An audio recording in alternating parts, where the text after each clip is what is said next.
Welcome, everybody. Anybody expecting the presidential race to remain unchanged, for it basically to be the same race with the same dynamics and the same texture from last year all the way through to November, couldn't have been more wrong. We have rapidly changing dynamics in this presidential election. It, of course, to some degree does have to do with the criminal trials of the failed former president, Donald Trump. But to a great degree, it also has to do with the relative stability and, dare I say, boring nature, boring in a good way, of the Biden presidency. Let's take it one step at a time. With regard to the betting markets, this is not a poll. This is people betting on who they believe will win. Joe Biden has now opened up the biggest gap ahead of Donald Trump of this entire presidential election. And as you see the numbers on the screen, 54 cents next to Biden, 44 cents next to Trump. You don't have to understand exactly how these betting markets work to understand that the greater the number next to your name, the more money is behind that individual as the likely eventual winner. And Biden 54, Trump 44. The largest gap that we have seen at any point in this presidential campaign. But what about the polling? Is it only the betting markets, but the polling still looks good for Trump?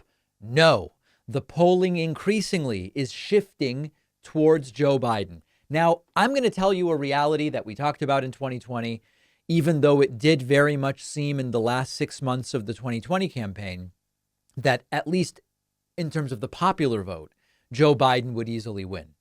Corporate media has to play this up as very close no matter what, because otherwise people don't care. And as we talked about yesterday on the world famous and award-winning bonus show, more and more people don't care about this presidential election for different reasons and in different senses. Check out our conversation yesterday for more on that. And it is possible that this is not going to be a close election from a popular vote standpoint. More than likely, it is still going to come down to under 500,000 votes in 5 states in terms of the bulk of making up the electoral margin. But Joe Biden, as Newsweek reports, has opened up a 9-point lead among voters in a new poll. This is among those who voted in 2020 and 2022. Now, understand, there are people who voted in 2020 and not in 2022 because fewer people vote in midterms. And they were not included in this margin of +9. But among those individuals who did vote in the last 2 elections, Biden is ahead of Trump by 9 points. There is much more to who is going to vote than just those who voted in the last 2 elections. But then we go over to recent polls in general. And it is indeed the case that in more and more recent polls, Joe Biden is leading. In the latest Morning Consult poll released this morning, it is Biden +1 and Biden +2 among 2 different sets of participants. In the Marist College poll, this is fascinating. In the Marist College poll, Biden is +3 when it is head to head, but Biden goes up to +5 when you add the third party candidates. In the Marist College poll, which is a good poll, when you add Robert F. Kennedy Jr., Biden's lead grows from 3 to 5, which again goes to reinforce the growing narrative that as voters realize the truth about Robert F. Kennedy Jr., he is worse for Trump than he is for Biden. None of this tells us that we don't have to worry, that we can rest on our laurels, that we can go and play golf or field hockey or lacrosse or whatever it is we may want to be playing instead of voting. This is all assuming we vote. These are the sorts of results that we could have.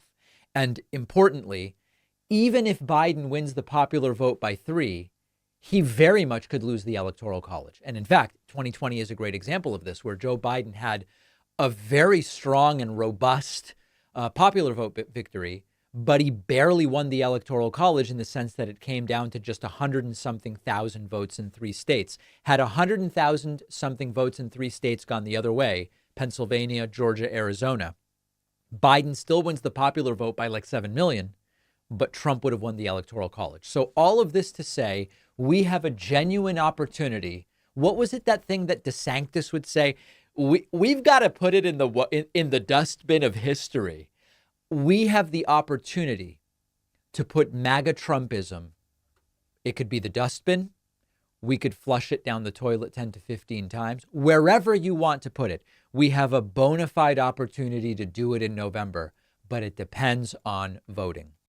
The weather is starting to warm up, which I love, but the downside of the warmer weather, as many of the guys know, is the sweating and the sticking that comes with traditional underwear. It's not pleasant. But our sponsor Sheath designs ergonomic underwear. They've solved the problem. Instead of letting everything mash together and chafe, Sheath underwear has separate compartments in the front, keeping everything separate. You stay dry and comfortable all day. Once you finally feel the air being able to flow in between everything and the unique comfort that it provides, you'll know why everybody loves Sheath. So many people were skeptical about Sheath at the beginning, myself included, only to find it is something you never knew you needed. They have a ton of different colors and styles, something for everyone. For the ladies in the audience, or if you're shopping for a wife or girlfriend, check out the line of women's underwear, which also provides superior comfort. Once and for all, put an end to the sticking and the readjusting. Experience underwear comfort like you've never felt before. Give Sheath a try. Go to sheathunderwear.com/Pacman and get 20% off with the code Pacman. The link is down below.